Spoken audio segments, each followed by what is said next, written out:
अस्सलाम वालेकुम। Mohammad Iqbal Khan advocate is here for new legal lecture. आज का जो हमारा लीगल लेक्चर है वो है डिमांड ऑफ निकाहनामा। डिमांड करना पुलिस का, अगर कोई कपल जा रहा है, चाहे वो मैरिड है या नहीं मैरिड, किसी गाड़ी में जा रहा है, बैग पे जा रहा है, या वैसे किसी सफ़र में है, या फिर किसी पिकनिक पॉइंट पर हैं, सी व्यू पर बहुत ज़्यादा देखा गया है। और बहुत सी ऐसी जगह हैं, अगर कोई कपल अकेला है, नौजवान कपल है, चाहे वो मैरिड है या अनमैरिड है, पुलिस समटाइम उसको हरास करती है और उससे निकाहनामा तलब करती है कि आप अगर शादीशुदा हैं तो अपना निकाहनामा दिखाएं, वरना वो कहते हैं हम आपके खिलाफ केस फाइल करेंगे। अगर कोई कपल, चाहे वो गाड़ी में है, व्हीकल में बैठा हुआ है, या जा रहा है, या बैग पे आ रहा है, जा रहा है, या कहीं पार्क में सी व्यू पर, सी साइड पर किसी इलाके में बैठा हुआ है, तो उस सूरत में, या ट्रेवलिंग कर रहा है, किसी बस में जा रहा है, ट्रेन में जा रहा है, सी व्यू पे है, पब्लिक पार्क है, किसी भी जगह पर है, अगर कोई इस तरीके से कोई डिमांड करता है कोई पुलिस अवल, तो ये गलत करता है। देखिए, कोई कानून ऐसा नहीं है कि किसी भी कपल से कोई तलब कर सके, चाहे पुलिस हो या कोई और एनफोर्समेंट एजेंसी को ये अख्तियार नहीं है कि किसी भी कपल से, पुलिस को कोई अख्तियार नहीं, ना पुलिस रूल में है ना किसी और कानून में है कि वो पुलिस जो है कपल से, यंग कपल से निकाहनामा तलब कर सके। देखिए, कराची पुलिस के जो चीफ हैं डीआईजी ने, उसने भी खसूसी तौर पर यह डायरेक्शन जारी की हुई है कि कपल को तंग ना किया जाए, कपल से किसी किस्म के कोई डॉक्यूमेंट्स, निकाहनामा इस तरीके से हरासमेंट ना की जाए और उससे ये डॉक्यूमेंट ना मांगे जाए।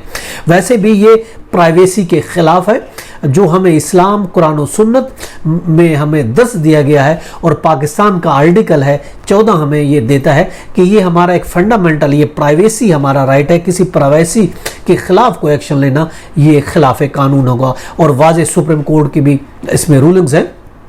एक dignity of the man, women and privacy को लाजमी तौर पर सही होना चाहिए और इसमें कोई इंटरफेयर नहीं कर सकता। उसके लिए पीएलडी है 1988, सुप्रीम कोर्ट 388 है। हत्ता कि अगर होटल में भी कोई कपल जाके रहता है, चाहे वो दोस्त है, चाहे वो मैरिड है या अनमैरिड है, कोई भी अगर यंग कपल जाके किसी होटल में भी स्टे करता है, तो भी पुलिस को यह अख्तियार नहीं है कि बगैर मजिस्ट्रेट के वारंट के उस पर छापा मारे और उसको गिरफ्तार करे। और एक केस था कि एक कपल जो था वो अनमैरिड था, उन्होंने होटल में एक कमरा लिया, जाके स्टे किया।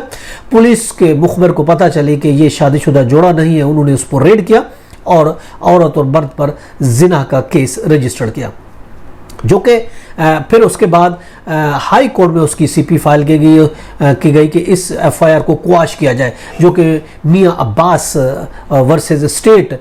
तो उस पर हाई कोर्ट ने जो है ना उस केस को क्वाश कर दिया, एफआईआर को ख़त्म कर दी। हाई कोर्ट ने ये करार दिया है कि इस तरीके से आप बगैर किसी वारंट के आप किसी भी कपल को, उसकी प्राइवेसी को इंटरफेयर नहीं कर सकते और उसको आप गिरफ्तार नहीं कर सकते बगैर किसी मजिस्ट्रेट के वारंट के।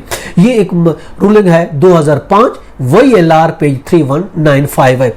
इसमें भी ये प्राइवेसी को खास कर डिफाइन किया गया है कि आप किसी की प्राइवेसी में इंटरफेयर नहीं कर सकते, चाहे वो होटल में रह रहे हैं, किसी घर में रह रहे हैं, किसी रेंट के घर में, कहीं पे भी हैं, या चलते फिरते आप उसकी प्राइवेसी को डिस्टर्ब नहीं कर सकते, उनसे आप निकाहनामा तलब नहीं कर सकते। इसके अलावा एक और रूलिंग भी है पीएलडी 1998, लाहौर पेज 35 है। ये रियाज वर्सेस एसएचओ जंग के खिलाफ ये केस फाइल हुआ था, जो कि एफआईआर को हाई कोर्ट ने, लाहौर हाई कोर्ट ने उसको क्वाश कर दिया। और इसके अलावा दूसरा एक केस भी हम रूलिंग दे, राबिया बीबी वर्सेस स्टेट है। ये केस है 2004, पीसीआरएलजे पेज 1451 है। तो इन केसेस में ये कहा गया है कि इसकी प्राइवेसी को आप डिस्टर्ब नहीं करते, लड़का और लड़की से निकाहनामा तलब नहीं कर सकते, होटल में रहते तो भी डिस्टर्ब नहीं सकते, किसी रेंट के कमरे में, किसी किराए के कमरे में, किसी होटल में, कोई मकान किराए पे लेते तो भी आप बगैर किसी मजिस्ट्रेट के वारंट पे आप उसकी प्राइवेसी को डिस्टर्ब नहीं कर सकते, आप उसको इंटरफेयर नहीं कर सकते और ना ही किसी से आप निकाहनामा तलब कर सकते हैं। और इसके अलावा ये जो है कि हरासमेंट के जुमरे में शामिल किया जाएगा। अगर इस तरीके से पुलिस करती है तो ये हरासमेंट में कहलाएगा और जो हरासमेंट करता है उसके खिलाफ कार्रवाई की जा सकती है। देखिए, एफआईआर अंडर सेक्शन 509 पीपी के साथ पीपीसी के सेक्शन के तहत उसके खिलाफ कार्रवाई की जा सकती है कि जो उसको इंटरफेयर करता है, जिसकी सजा 3 साल है और 5 लाख रुपए जुर्माना है। इंसल्टिंग की जो एफआईआर दर्ज हो सकती है, यानी आप इंसल्ट करते हैं मोडेस्टी ऑफ द वुमेन को, इंसल्ट करने की एफआईआर है, वो आप उसके खिलाफ जो हरासमेंट कर रहा है, औरत की इज्जत को, मोडेस्टी को इंसल्ट कर रहा है, तो उसके खिलाफ भी आप एफआईआर दर्ज करा सकते हैं अंडर सेक्शन 509 पीपीसी, जिसकी सजा 3 साल कैद और 5 लाख रुपए जुर्माना है। ये था आज का लीगल लेक्चर। इसके साथ मुझे इजाजत है, फिर मिलेंगे। Have a nice day. Allah हाफिज़।